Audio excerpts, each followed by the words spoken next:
ಇನ್ನು ಈ ನೋಟಿಸ್ನ ಬಗ್ಗೆ ಯತ್ನಾಳ್ ಕೊಟ್ಟಂತ ಪ್ರತಿಕ್ರಿಯೆ, ನನಗೆ ಅಧಿಕೃತವಾಗಿ ಯಾವುದೇ ನೋಟಿಸ್ ಬಂದಿಲ್ಲ ಅಂತ ಹೇಳಿದ್ದಾರೆ. ನೋಟಿಸ್ ಬಂದ ಮೇಲೆ ಲಿಖಿತ ರೂಪದಲ್ಲಿ ಉತ್ತರ ಕೊಡ್ತೀನಿ. ಶಿಸ್ತು ಸಮಿತಿ ನೋಟಿಸ್ ಬಗ್ಗೆ ಬಸನಗೌಡ ಪಾಟೀಲ್ ಯತ್ನಾಳ್ ಟ್ವೀಟ್ ಇದು.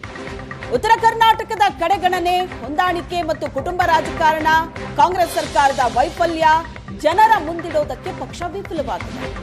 ಕೆಲವರ ಏಕಸ್ವಾಮ್ಯತೆ, ಏಕಪಕ್ಷೀಯ ನಿರ್ಧಾರಗಳ ಬಗ್ಗೆ ಉತ್ತರ ಅಂತ ಹೇಳಿದ್ದಾರೆ ಯತ್ನಾಳ್. ಯತ್ನಾಳ್ಗೆ ನೋಟಿಸ್ ಹೋಗಿದ್ದು, ಯತ್ನಾಳ್ ಟೀಮ್ನ ಮುಂದಿನ ನಡೆ ಏನು ಅಂತ ಚರ್ಚೆ ಆಗ್ತಾ ಇರುವಾಗ ನೋಟಿಸ್ನ ಬಗ್ಗೆ ಯತ್ನಾಳ್ ಕೊಟ್ಟಂತ ರಿಯಾಕ್ಷನ್ ಇದು. ಟ್ವೀಟ್ ಮಾಡಿದ್ದಾರೆ ಯತ್ನಾಳ್, ನನಗೆ ಅಧಿಕೃತವಾಗಿ ಯಾವುದೇ ನೋಟಿಸ್ ಬಂದಿಲ್ಲ, ನೋಟಿಸ್ ಬಂದ ಮೇಲೆ ಲಿಖಿತ ರೂಪದಲ್ಲಿ ಉತ್ತರ ಕೊಡ್ತೀನಿ ಅಂತ ಶಿಸ್ತು ಸಮಿತಿ ನೋಟಿಸ್ನ ಬಗ್ಗೆ ಯತ್ನಾಳ್ ಟ್ವೀಟ್ ಮಾಡಿದ್ದಾರೆ.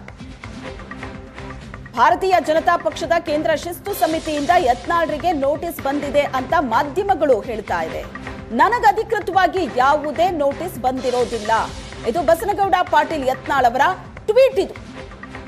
ನೋಟಿಸ್ ಬಂದ ಮೇಲೆ ಅದಕ್ಕೆ ಲಿಖಿತ ಉತ್ತರವನ್ನ ಕೊಡ್ತೀನಿ ಅಂತ ಹೇಳಿದ್ದಾರೆ ಯತ್ನಾಳ್. ಉತ್ತರ ಕರ್ನಾಟಕದ ಕಡೆಗಣನೆ, ಹೊಂದಾಣಿಕೆ, ಕುಟುಂಬ ರಾಜಕಾರಣ, ಕಾಂಗ್ರೆಸ್ ಸರ್ಕಾರದ ವೈಫಲ್ಯ, ಜನರ ಮುಂದಿಡೋದಕ್ಕೆ ಪಕ್ಷ ವಿಫಲವಾಗಿದೆ. ಈ ಬಗ್ಗೆ ಟ್ವೀಟ್ ನಲ್ಲಿ ಬರೆದಿದ್ದಾರೆ, ನೋಟಿಸ್ ಬಂದಿಲ್ಲ, ಬಂದ ಮೇಲೆ ಉತ್ತರ ಕೊಡ್ತೀನಿ ಅಂತ. ಆದ್ರೆ ಈಗಾಗಲೇ ನನಗೆ ನೋಟಿಸ್ ಬಂದಿದೆ ಅಂತ ಮಾಧ್ಯಮಗಳು ಹೇಳ್ತಾ ಇದೆ. ಅಧಿಕೃತವಾಗಿ ನನಗೆ ಯಾವುದೇ ನೋಟಿಸ್ ಬಂದಿಲ್ಲ ಅನ್ನೋದು ಯತ್ನಾಳ್ ಮಾತು.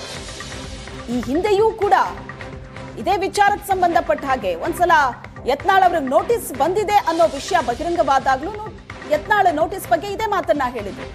ಅಧಿಕೃತವಾಗಿ ನನ್ನ ಕೈ ತಲುಪಿಲ್ಲ, ಯಾವುದೇ ನೋಟಿಸ್ ನನ್ನ ಕೈ ಸೇರಿಲ್ಲ ಅಂತ ಈಗಲೂ ಅದನ್ನೇ ಹೇಳ್ತಾ ಇದ್ದಾರೆ.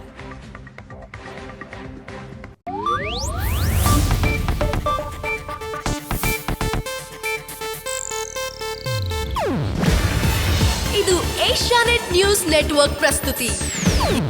ನೀವು ನೋಡ್ತಿದ್ದೀರಾ ಏಷ್ಯಾನೆಟ್ ಸುವರ್ಣ ನ್ಯೂಸ್.